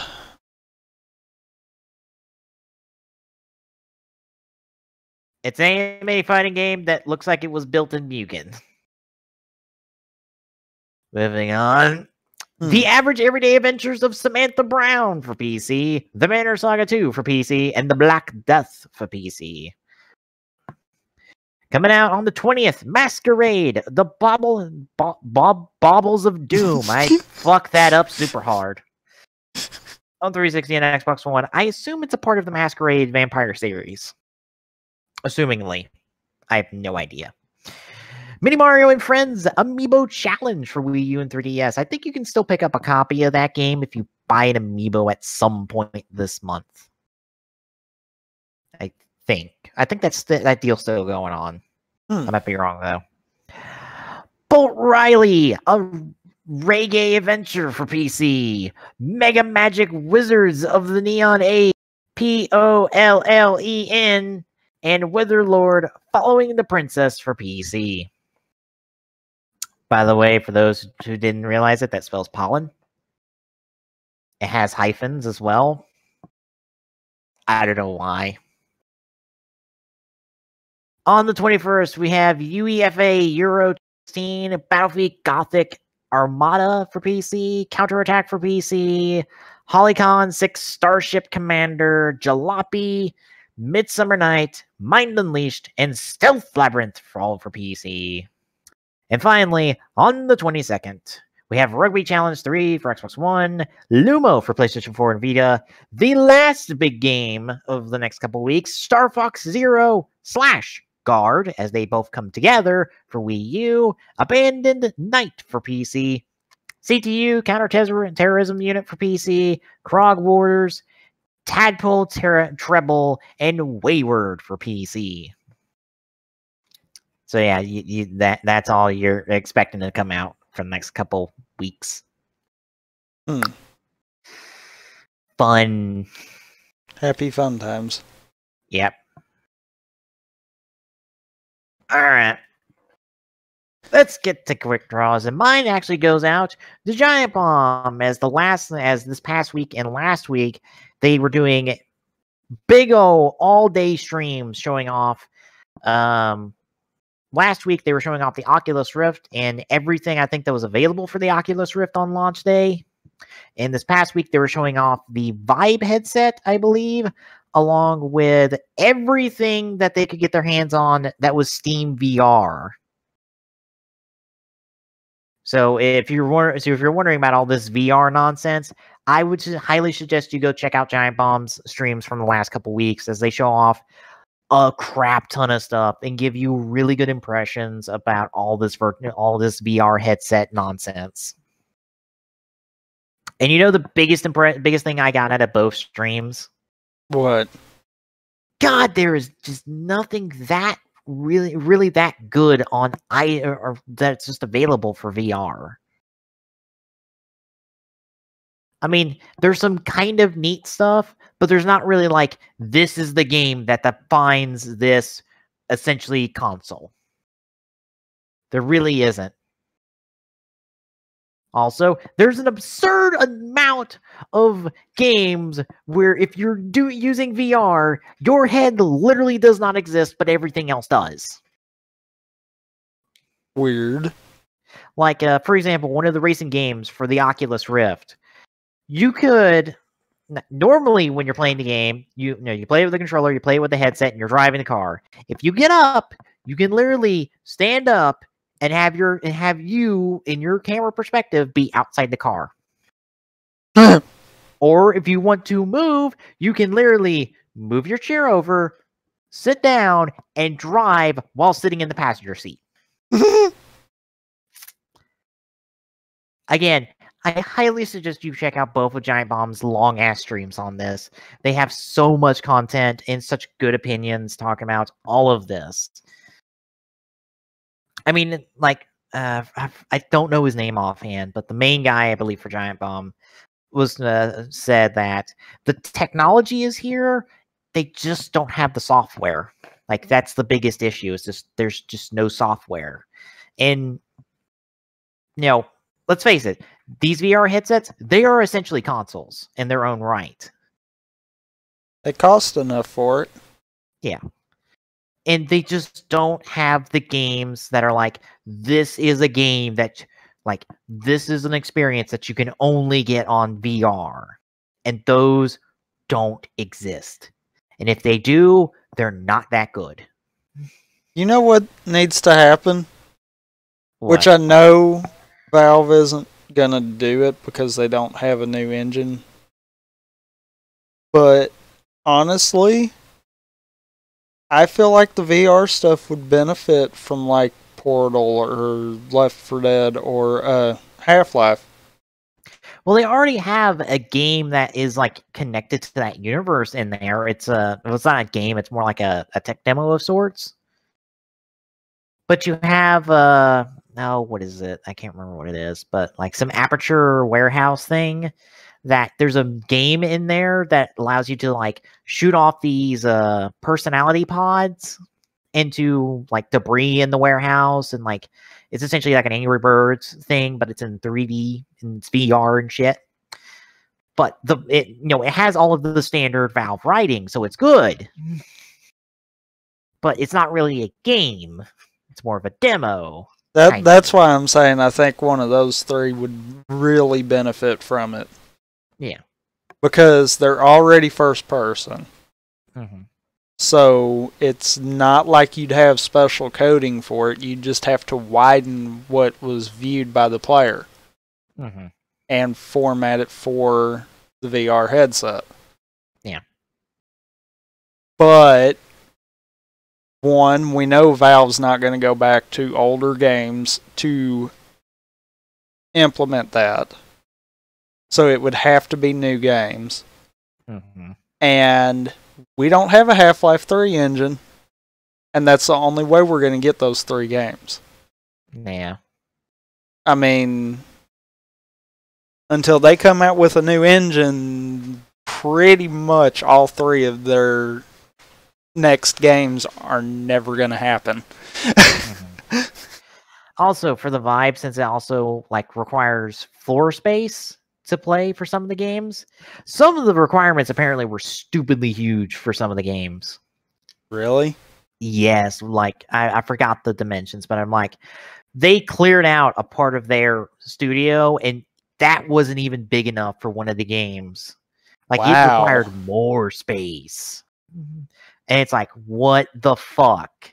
No, this is a terrible idea. Like, we don't need that. You shouldn't have to clear that much floor space for your game. If you do, that's a problem.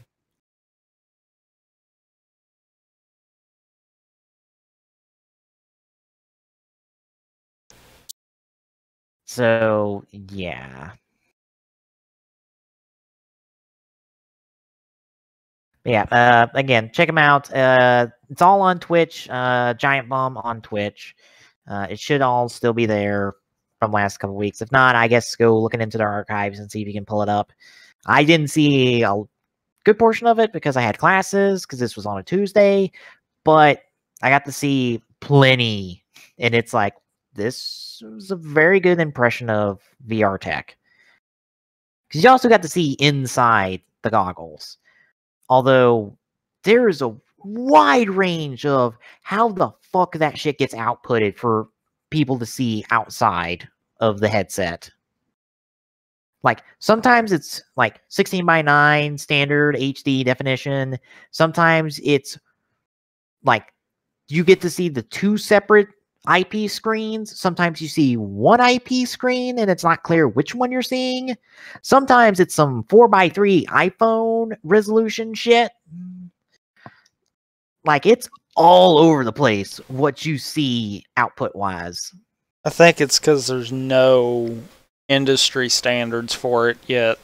Yeah, that was the main thing. But I'm like, Jesus, this is all over the place. Because like, I bet each of those formats were different games, weren't they? Yeah. So that kind of stands to reason. Each developer thought that it would work better in different formats, but no one really knew what its capabilities were. Hell, there's one game on the Vive that I don't think is going to go over that well, and it's a 4-player game where one person's in the headset and 3 people have controllers. And it's this kind of little like series of mini games, but you're supposed to trade out who's wearing the headset every round or so, but the rounds are so short, it's like, what the fuck? Like, even ignoring all the tech setup they have to do to get this to output so you can view this on the stream, like, even then, like, taking off this headset's not like something you want to do every couple minutes after these rounds of a game. Yeah. Like, once you're in, you kind of don't want to leave. Like, they also complain like games having to like take off the headset or like move up the goggle portion so you can mess with something on your computer before you put the goggles on and then get into the game. Like that kind of stuff that's like, we have to get you out of the headset to go back in to like do other stuff before we put you back in. It's very annoying.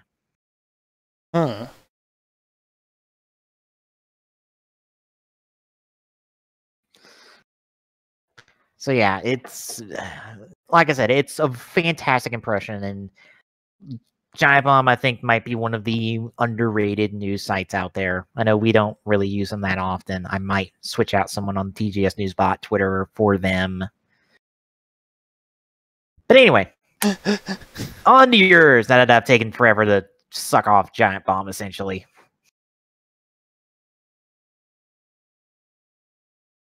Well, then. Okay. No, that warning came up. I know what it is, but that's weird that that's coming up. But What? anyhow, Oh. Apparently encoder settings are goofed up. Oh, I get that sometimes. I think it happens when like your hard drive spins up real big. Because I get that with XCOM 2 sometimes, and I think it's just an optimization issue with the game. Huh. Weird thing is that only happens in the loading screen. Mine, in it the just Sky happened at Ranger. random. Right there. I think it's whenever your game like has a spike of data that it's pulling real big. And it's just like, okay, we're good. It's probably just an optimization. Anyway, go. I'm done talking. Anyhow, mine is NX leaks. Something that was missed in the articles. Yep, I went and been dumb and forgot about it. I'm pretty much just kind of, because we've talked about it already. I'm kind of going to hit the points, and then we can talk about it again and all that. Apparently, the NX is supposed to be a little bit more powerful than the PS4, meaning that anything that can run on the PS4 should run on it. It is using an ARM architecture instead of the x86 architecture that both PS4 and Xbox One have. But it shouldn't be a problem in terms of porting. Apparently, it has 8 gigs of RAM, and the dev kit has a terabyte hard drive.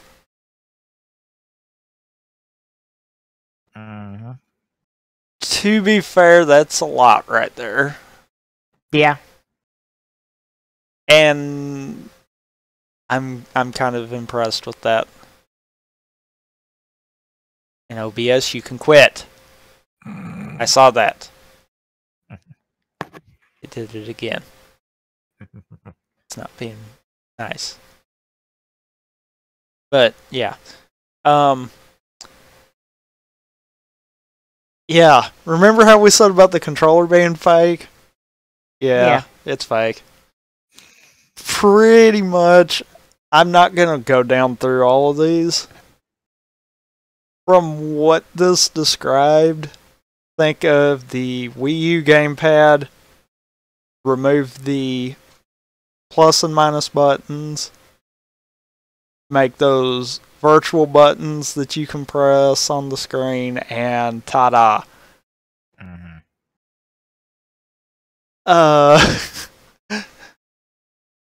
The biggest thing is the screen being able to handle 1080p.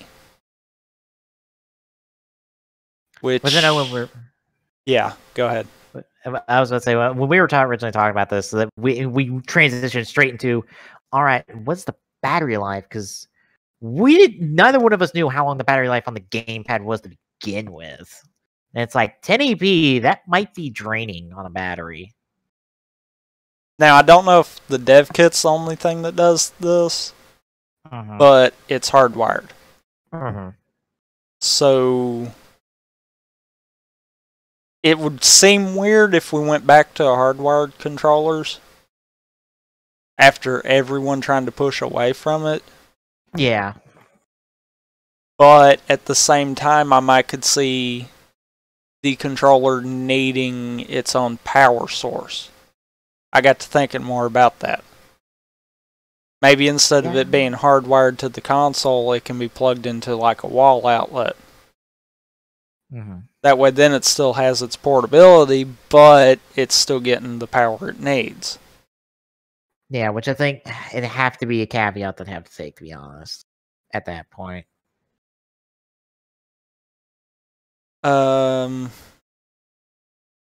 Apparently the NX controller's not getting independent games of its own, but it pretty much will still get the mini games like the gamepad does.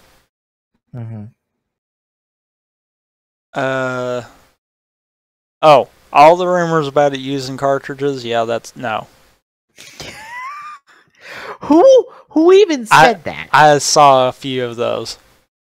Who? And I was like, are you serious? Are you really thinking we're going to go backwards like that? Hang on.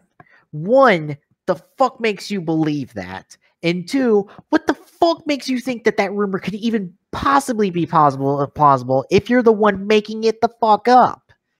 Like, there's no way we can go back to cartridges at this point. Cartridges can't handle the type of data necessary to make the games we have today. They can't. That was the whole point we left them. Maybe. You think about it. You can have one of them micro SD cards be 64 gigs. True, but it's possible that with the tech we've got now, cartridges could hold the games. But yeah, we wouldn't go backwards. There's no way. Yeah, discs are too efficient and too good at holding everything necessary. If anything, I would see the consoles removing disk drives altogether, not replacing them with something else. Yeah. That seems far more possible to me. Because let's be honest, everything's going digital.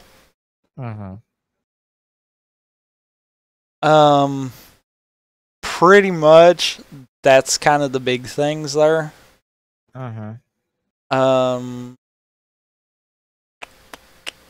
Looking to make sure. Stuff at the bottom.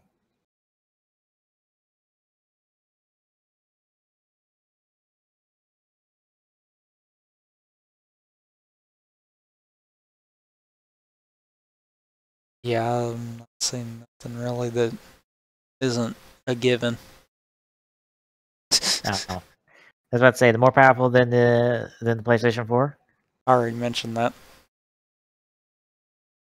Oh, okay. My bad. Okay. The dev that gave them this information said that they could release it as early as December of this year, but more than likely next year for release. Kind of why I'm leaning more towards we might not see it at E3. They might try to hold that till later. It just depends on how trolly they want to be. So you would expect more of a TGS reveal? Possibly. Not us TGS, Tokyo Game Show, for those that might be wondering about that. That, or maybe just something closer to the holidays to kind of get people to still pay them attention. Well, TGS is late enough in the year. That's like July-ish, I think. July, August-ish. That'd be right when I would think they would make it. I think Gamescom, I think, might be later than that, but I think that might be too late. The big thing, though, I'm thinking it will wind up being 2017 release. More because of the fact of they've still got some bigger titles that are being released towards the end of the year. So I don't think they want to stifle those releases. Now, Yeah. if the NX is going to be backwards compatible with the Wii U stuff, then they might. But that goes against the Zelda U rumor we had earlier about the cross buy. Like, why would it be a cross buy if it was backwards compatible? Right.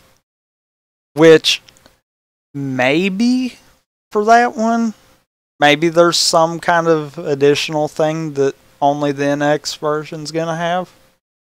And maybe that's what's going to trigger the cross buy. But I don't know. That just kind of seems to me like there's not going to be backwards compatibility. Mm-hmm. Well, there's also still the question of, like, the Wolf Link amiibo works with Zelda U. We know that. So there's still the question of, like, well, if it's on NX, it still has to have amiibo support, which would be fairly fucking obvious at this point that it's going to have amiibo support.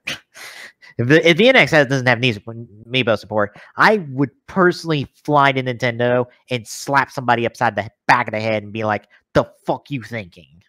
Well, okay, to be fair, the rest of what we heard about for the controller sounds far too much like the gamepad. Mm-hmm. I would have to think it's pretty much the gamepad, just with some minor tweaks. I would think so too, from that description. But I'm just like, if you don't have amiibo integration with this console, you deserve to be slapped upside the head for being the person that says no. Amiibos made you truckloads of fucking money. You don't stop after one console generation. You know, I'm kind of hoping that stands, but I'm also kind of looking at another thing. If this is going to be more powerful than the PS4, we know the PS4 and the Xbox One are relatively close on specs. I wonder if they're trying to do this to maybe draw in, like, Call of Duty and Battlefield to kind of make their console a little more well-rounded. Well, what was it, earlier set of rumors, or was it this one? I want to say it was an earlier set of rumors that talked about how easily portable things were to this console. It actually was this one. Because the architectures are not that big of a difference. And, like, that's been a big killer of Nintendo, because, like, if you look at releases for major titles, even tonight, titles I just talked about, what's a console that keeps getting missed in major releases? Nintendo consoles. They keep getting skipped. But you think about it too. The Wii U, I'm wanting to say, has lower specs than even the 360. Or it's, like, close to it. So, why would you want to go through the additional work of not only making it compatible, but having to dumb down some of the graphics in order to make it on the console? So, yeah, maybe that was part of the problem. Yeah.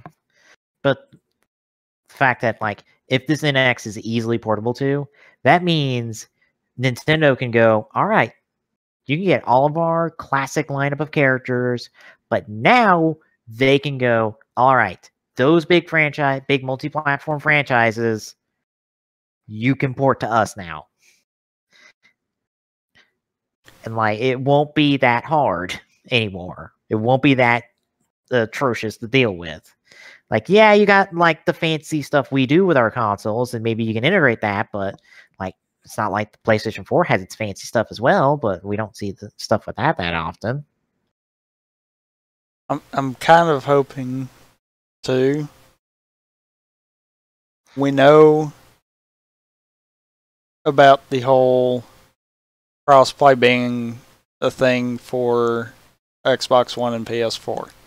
I saw something, I'm wanting to say it was earlier today, that I actually forgot about, or I would have put it in there. Basically, Microsoft is open to letting any other service be compatible with Xbox Live. And they left it that way. They didn't say Steam. They didn't say PSN. They didn't say Nintendo Network. They said any other service. That makes me wonder if Microsoft knows a little bit more than what we even know. That's a curious statement, because I'm like, ooh, crossplay, crossing so many lines that are so hardly drawn in the sand for these companies. They don't like working with each other very often. Another tweet that thing? What the fuck? Fucking 2 people follow me on Twitter right now? What the hell? God damn. I think though the initial for that is probably Microsoft extending their hand to get the crossplay for Rocket League all the way around. But it seems funny they didn't specify PSN or Steam. Yeah. Because that'd be the 2 big ones for them, especially Steam. They left it open like that. It's like, huh.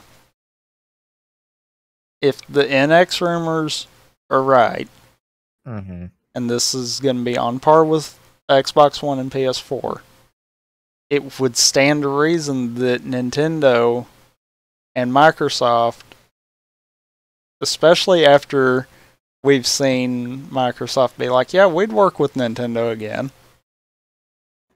And it never happens. It's like, something sounds a little strange there. But, yeah. Time will tell. Yeah, this E3 is going to be quite an interesting watch, especially on the Nintendo front, because it's like so many questions about the NX and so many just like, what the hell is the box we're getting like late this year, early next year? I kind of hope the NX is at the point where they could release it for holiday this year, in all seriousness. I think that's the best case window, if I were to guess. Worst case is it's next year. I think best case is that it's the big thing they end this year on, is the NX. Like, I don't want them to pull what Sony did with the PS3 and release it early just because they're trying to get in there. I'd much rather them wait and release it beginning next year than try to hurry up and release it this year. But I'd like to see what it can do. Yeah.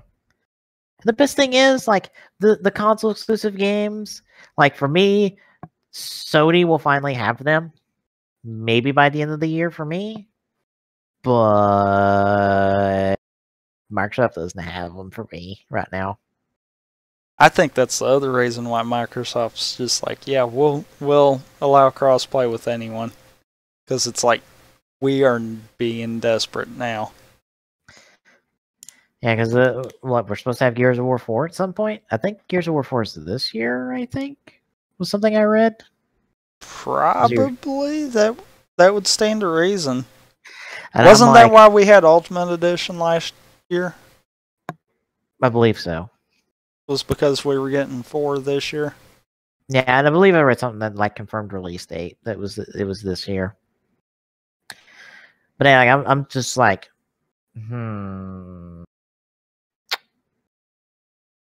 don't know how I feel about a new Gears of War.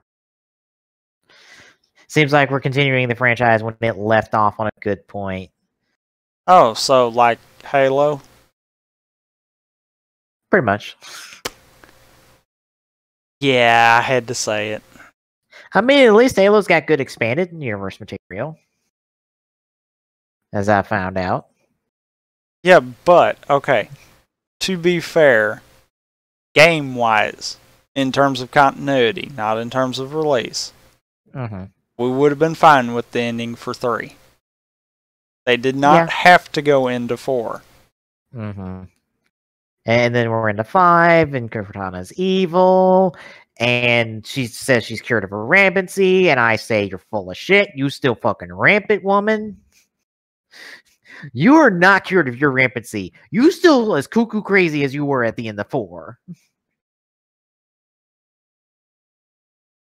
Like, I refuse to believe that there's just some bullshit fix for rampancy that just Cortana just landed into and like, oh, I'm cured of my rampancy, except I'm still fucking crazy.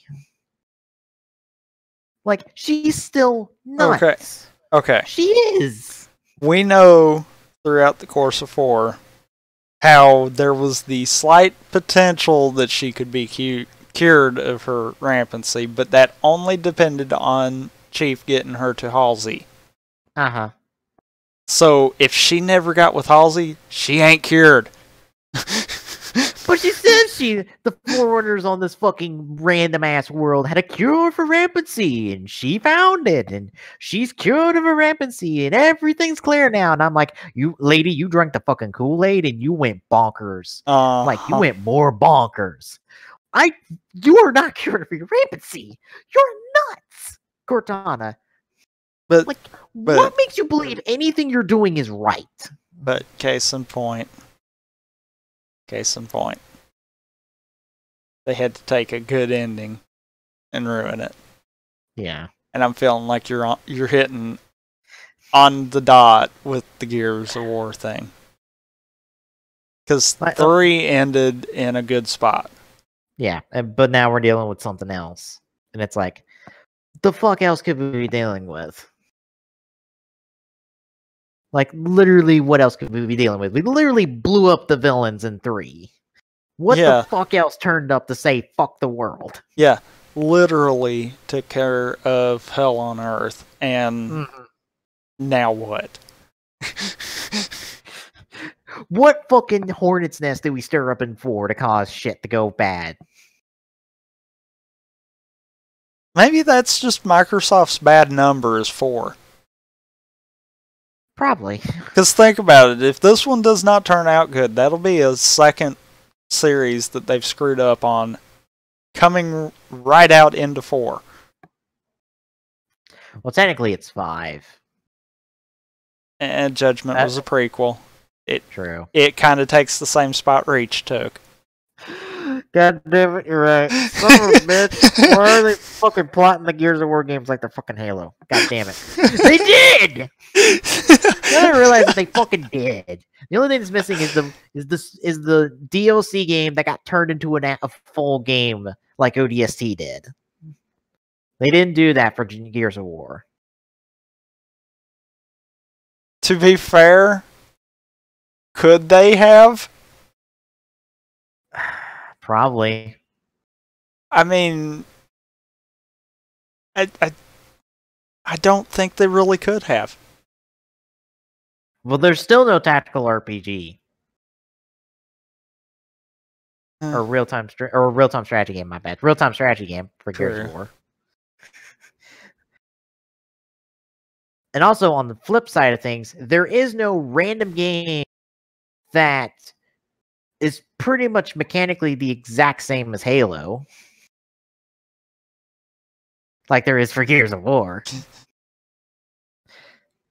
As we found out playing it and then watching a MMO Grinder video on the pretty much laid it out of like, oh, that's why this game is pretty much Gears of War. It was literally made by people who made Gears of War. Yeah. It's like, wow. That explains everything about this game. And I don't know about you, but that was the one and only time that I think I've ever played that game. I think we played it twice. I didn't think we did. I thought we only played it once. Maybe, I don't even remember at this point. I know I was talking about doing it again, but I don't remember if we ever did or not. We might have. I don't remember. That was a year ago at this point. Yeah. But anyway, yeah.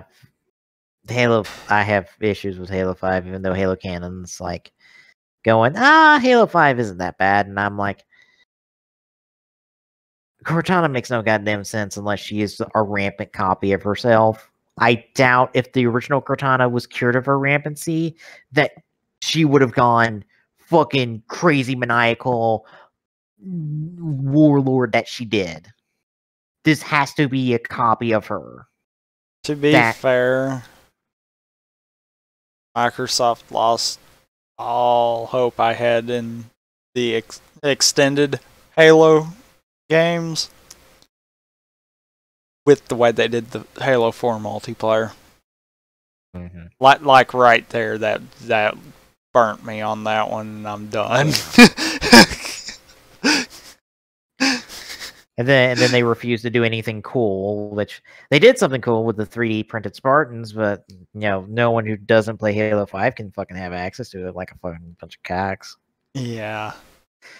That's the stupidest way to go. Oh, we don't want all this extra money. It's like, why the fuck would you limit it to everything you have on, like, not just the Halo 5 players, to what you have unlocked as a Halo 5 player? Like, that's so arbitrarily, limitingly stupid. Like, why? Why not open that up? Like, you make more money this way. There's no reason not to. I mean, like, if you want to do something for people who play Halo 5, give them a fucking discount on this shit. Seriously. That's all you should do. Don't limit this to the people who bought the $60 game. And, I mean, you could even go a step further and only give them a discount on the stuff they've unlocked. Yeah. That way, that's still kind of a dick move, but it's not as bad. I mean, ever since, like, really looking into the McFarlane toys and the McFarlane Halo toy line, I've really wanted my multiplayer Spartan in some physical capacity. And literally at every turn, I'm finding out I can't have it. No matter where I look, no matter what line it is, I can't have my Spartan in any really easily conceivable fashion. Halo 3, too fucking expensive and too rare. Halo Reach, too rare and too expensive. Also, I think some parts don't exist. Maybe. For the Reach one. Fucking Halo 4, parts don't exist. For the McFarlane toy line, and for the fucking Mega Bloks line, too. And that goes the same, Mega Bloks line, too. And that goes the same for the previous two games as well. And Halo 5, perfect opportunity with these 3D printed Spartan statues, and can't do it because I don't own Halo 5. Nor have I played Halo 5 enough to unlock my armor in 4. Even though it would technically not be quite it, because the chest piece and the shoulder pads are from the same armor set, you can't split them. Which is dumb. True. Because a lot of people do mix and matches with that stuff, but it might just be a limitation of the molding process. Which, that point, I understand. I call bull. True, very true. Considering the McFarlane toy line process allows you to like have different shoulder pads and all that shit. But anyway, also I just realized from someone who tweeted that at Tamashii Nations, they're probably going to be revealing figure arts for the Alpha and Omega Amazons from the fucking TV series or the fucking Amazon Prime series. Considering that's the teaser is a red and black, or it's half red, half green square. It's like, motherfuckers. Yeah. That's what you're revealing. Fuck! I so don't give a shit. Like, fucking give me a Trideron release date. Or, no, type Trideron release date. Let me specify. A type Trideron release date. It's coming sometime soon. So is a lot of things in figure arts. But never has it burned me before. Until now. It's like, oh, you motherfuckers. If you do not release Trideron, I will literally flip out on somebody because that is so stupid. fucking released Type Triton 1. You saw I've seen a fucking prototype of this. You fucking were working on it. Fucking goddamn it. Anyway. We have long since stopped talking about what we normally talk about on this show. Yep. Jesus. Train of thought. Yep. But anyway. Shall we end off? I guess we shall. Alright, so check out all the stuff that you see around in the frames and stuff, the YouTube, the site, the Twitter. I've still got to do that. Outro. Dang, yeah. I don't have an outro for TGS. Just kind of like, hey, check out all our stuff. In 2 weeks, we'll be back with more. I don't think anything major is happening between now and then that we know of, so we'll just be whatever gets announced. So until then, folks, this is Peace and Tommy saying Peace and Rampant, technically, saying goodnight, everybody. We'll see you in the next round of Gaming Saloon. As always, you can find the Gaming Saloon on our site at tgsnetwork.org. Don't forget to follow us on our social medias, on Twitter by following at TGSaloon, on Google Plus at google.com/plus, TGS.org, and on YouTube at youtube.com/TGSaloon.